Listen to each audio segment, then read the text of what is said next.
Assalamualaikum warahmatullahi wabarakatuh. Di sini saya akan menjelaskan tentang studi kelayakan bisnis jasa Brace Barbershop di Karawang. Pertama-tama, perkenalkan nama saya Tiara Brescia Putri dengan NIM 19416261201465 dari kelas manajemen 19H. Tugas ini diajukan untuk memenuhi tugas mata kuliah studi kelayakan bisnis dengan dosen pengampu Dr. Insinyur Uus Muhammad Darul Fadli, SEMM. Program Studi Manajemen Fakultas Ekonomi dan Bisnis Universitas Buana Perjuangan Karawang. Pertama di sini ada latar belakang usaha. Barbershop merupakan sebuah inovasi atau perkembangan dari yang dulunya disebut sebagai tukang cukur atau pangkas rambut. Berbeda dengan salon, barbershop memiliki suasana yang lebih maskulin dibandingkan dengan salon yang memiliki suasana feminim. Suasana maskulin dibentuk dengan desain interior dan eksterior yang bertema pria, tukang cukur pria, dan hanya menerima konsumen pria. Dengan demikian, barbershop menjadi tempat yang nyaman bagi kaum pria untuk memanjakan mahkota kepalanya tanpa harus malu. Di kota Karawang ini, saat ini, barbershop merupakan usaha yang sedang berkembang pesat. Perkembangan ini dapat dilihat dengan banyaknya usaha barbershop di wilayah kota Karawang. Tiap barbershop memiliki daya tarik tersendiri. Daya tarik tersebut yang membedakan barbershop satu dengan yang lainnya. Baik, yang selanjutnya ada identitas usaha, nama perusahaan Brace Barbershop, jenis usaha adalah jasa, kegiatan usaha melayani potong dan pangkas rambut, serta pengecatan rambut, alamat di Jalan Raya Galumas, Teluk Jambe Timur, Roko Media Terania, Blok A2 nomor 24, pemilik Tiara Brescia Putri dengan nomor telepon 081213867722 dengan email bracejmin24@gmail.com.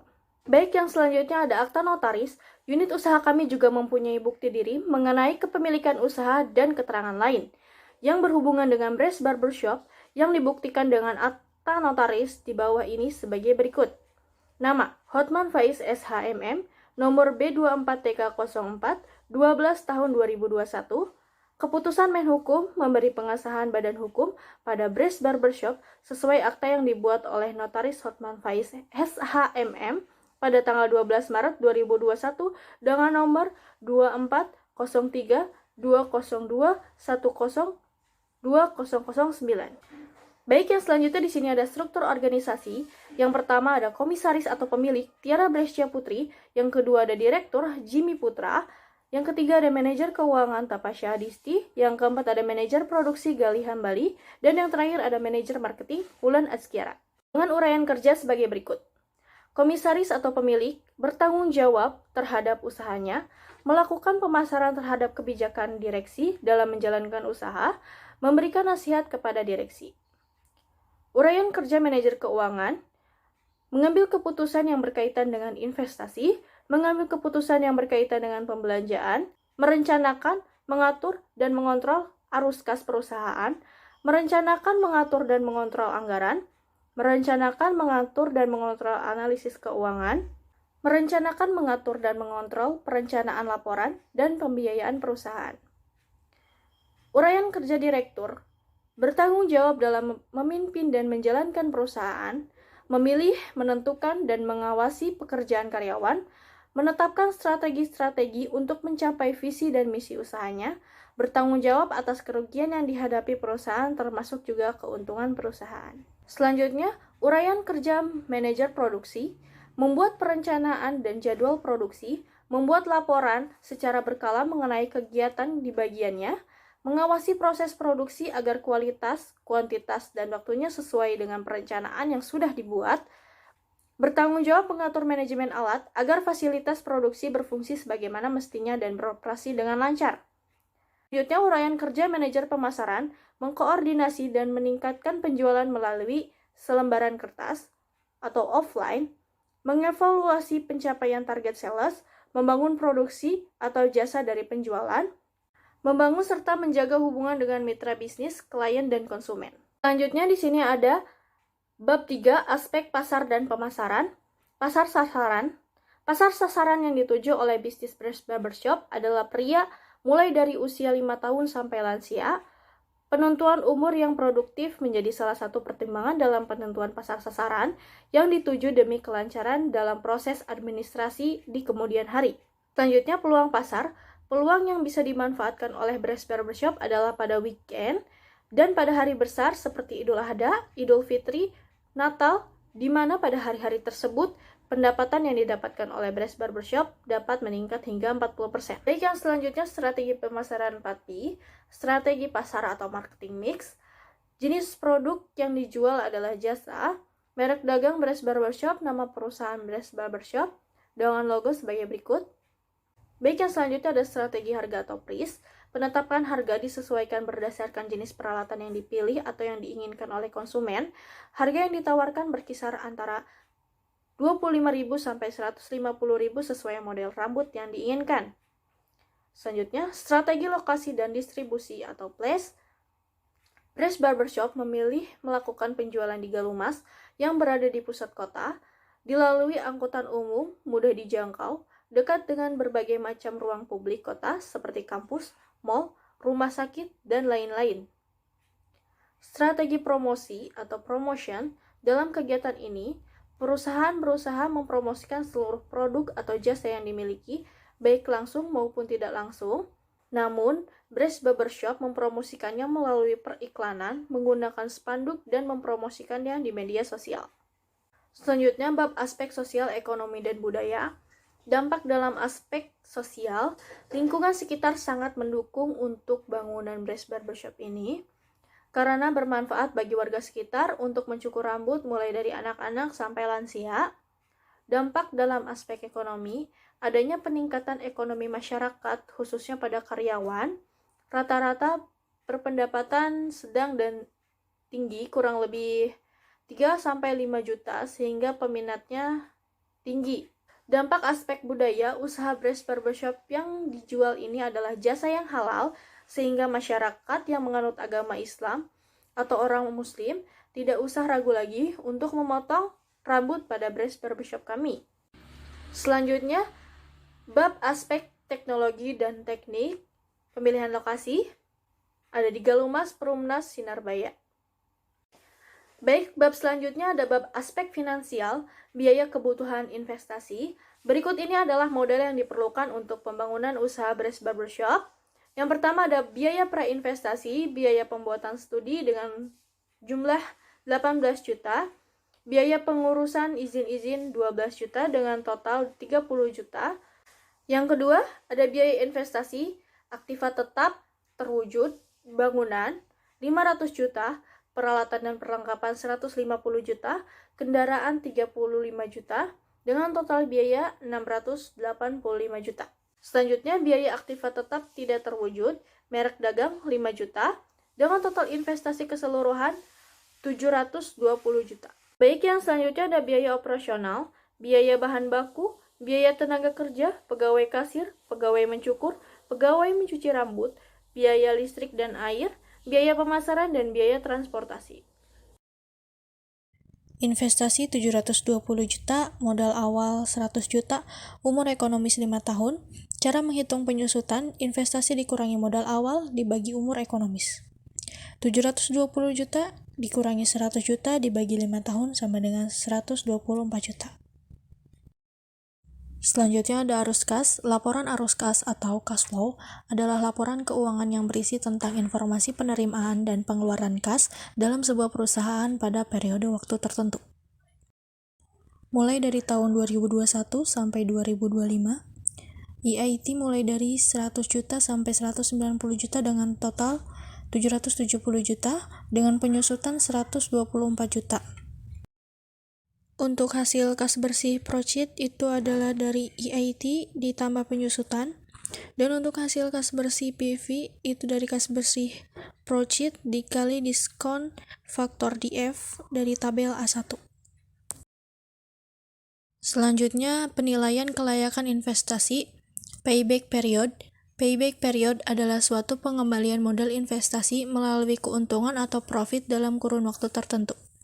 Apabila kas bersih di setiap tahunnya berbeda, investasi 720 juta dikurangi kas bersih tahun pertama 100 juta sama dengan 620 juta, dan dikurangi kas bersih tahun kedua 140 juta sama dengan 480 juta dikurangi kas bersih tahun ketiga 160 juta sama dengan 360 juta dan dikurangi kas bersih tahun keempat 180 juta sama dengan 140 juta. Karena sisa tidak bisa dikurangi procit tahun kelima, maka sisa procit tahun keempat dibagi procit tahun kelima, yaitu PP 140 juta dibagi 190 juta dikali 12 bulan sama dengan 8 bulan, maka payback period adalah 4 tahun 8 bulan. Payback period kurang dari umur ekonomis 5 tahun, maka dinyatakan baik. Selanjutnya, average rate of return atau ARR merupakan tingkat pengembalian nilai investasi berdasarkan perhitungan jumlah kas masuk yang diterima selama masa berjalannya investasi tersebut, yang dibagi dengan jumlah period atau tahun berjalannya investasi itu sendiri. Selanjutnya, cara mencari ARR adalah rata-rata EIT dibagi rata-rata investasi.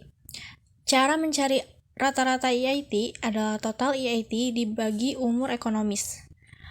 Cara mencari rata-rata investasi, investasi dibagi 2. Total EIT sama dengan 100 juta ditambah 140 juta ditambah 160 juta ditambah 180 juta ditambah 190 juta sama dengan 770 juta. Untuk rata-rata EIT, 770 juta dibagi 5 sama dengan 154 juta. Untuk rata-rata investasi, 720 juta dibagi 2 sama dengan 360 juta. ARR-nya 154 juta dibagi 360 juta sama dengan 42,0%, dibulatkan menjadi 42%. Selanjutnya di sini ada NPV. NPV adalah selisih antara nilai arus kas yang masuk dengan nilai arus kas yang keluar pada sebuah periode atau tahun tertentu.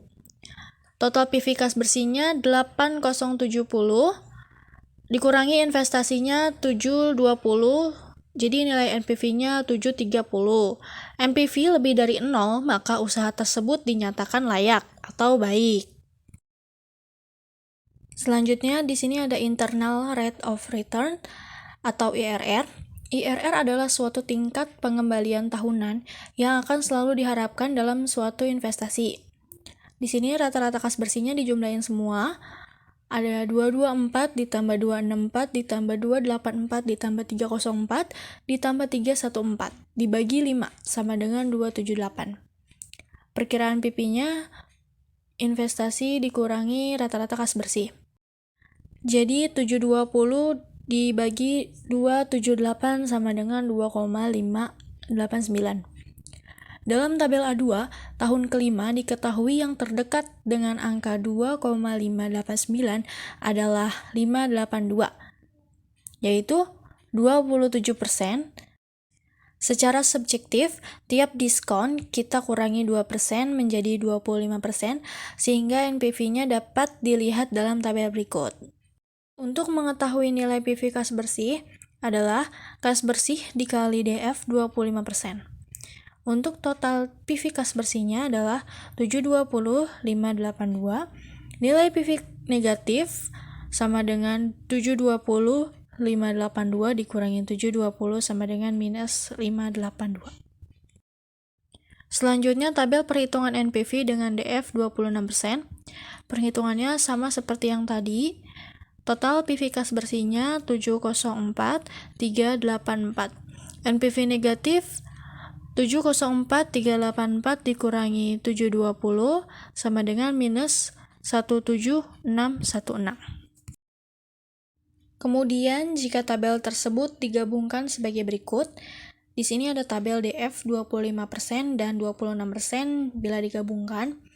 Interpolasi 25%, PFIFA 720,582, initial investmentnya 704,384.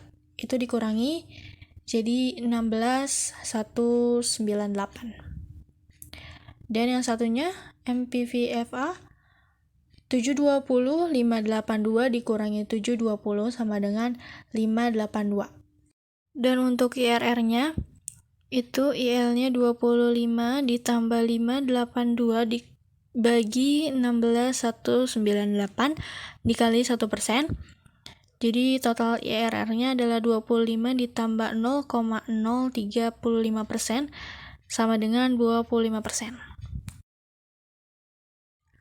Profitability Index atau PI adalah salah satu metode penelitian investasi yang membagi antara present value dengan proceeds atau nilai arus kas yang bersih yang akan datang dengan present value dari outlays atau nilai investasi yang sekarang. Rumus yang digunakan untuk mencari PI sebagai berikut. PI sama dengan PV kas bersih dibagi investasi dikali 100%. Jika kas bersih berbeda setiap tahun, maka mencari PI adalah sebagai berikut. PI sama dengan 8070 dibagi 720 dikali 100% sama dengan 1120 kali atau dibulatkan menjadi 11 kali. PI lebih besar dari 1, maka diterima dengan baik. Kesimpulan aspek finansial. Yang pertama, payback period atau PP sama dengan 4 tahun 8 bulan. Jangka waktu atau period pengembalian investasi usaha Brace Barbershop yaitu 4 tahun 8 bulan. Selanjutnya, average rate of return atau ARR yaitu sama dengan 42%. Rata-rata pengembalian bunga investasi sebesar 42%. Selanjutnya, NPV sama dengan 653.500 selisih antara PV kas bersih dan PV investasi sebesar 7.350. Karena bernilai positif, maka usaha ini layak. Selanjutnya, internal rate of return atau IRR sebesar 25%. Tingkat pengembalian hasil intern adalah 25%. Profitability Index atau PI yaitu 11. Rasio aktivitas dari jumlah nilai sekarang, penerimaan bersih dengan nilai sekarang, pengeluaran investasi selama umur investasi adalah 11. Berikut ini adalah tabel kesimpulan dari analisis kelayakan bisnis usaha Brace Barbershop dari aspek finansial. Kesimpulannya adalah, jika dilihat dari aspek legal, surat-surat perizinan sudah lengkap dan benar. Dilihat dari aspek pasar, segmentasi dan strategi pemasaran juga terbilang strategis dan mampu menarik calon konsumen, maupun konsumen di sekitar lokasi usaha. Dilihat dari aspek ekonomi dan sosial, masyarakat sekitar sangat mendukung berdirinya usaha ini karena dapat memudahkan masyarakat dalam mendapatkan kebutuhan sehari-hari. Dilihat dari aspek teknologi dan peralatan, bahan baku yang tersedia untuk usaha barbershop sudah cukup memadai. Sedangkan pemilihan lokasi cukup strategis karena dekat dengan jalan raya dan perkotaan. Serta dari aspek finansialnya, modal yang dibutuhkan yaitu 720 juta sebagai modal investasi serta modal awal 100 juta. Pendapatan yang didapat per tahunnya berbeda dan dapat mengembalikan modal investasi selama kurang lebih 4 tahun 8 bulan dengan persentase rata-rata pengembalian investasi 25%. Dengan kata lain, jika dilihat dari aspek-aspek di atas, dapat ditarik kesimpulan bahwa usaha Brace Barbershop di Karawang layak untuk dijalankan. Aspek legal sudah memenuhi persyaratan untuk bisnis barbershop. Aspek pasar dan pemasaran sangat mendukung karena pangsa pasar yang luas untuk bisnis barbershop. Aspek sosial ekonomi mendukung. Aspek teknik dan teknologi dan mesin dalam usaha ini layak, dan aspek finansialnya sudah memenuhi. Baik, mungkin itu saja yang dapat saya sampaikan. Kurang lebihnya mohon maaf. Wassalamualaikum warahmatullahi wabarakatuh.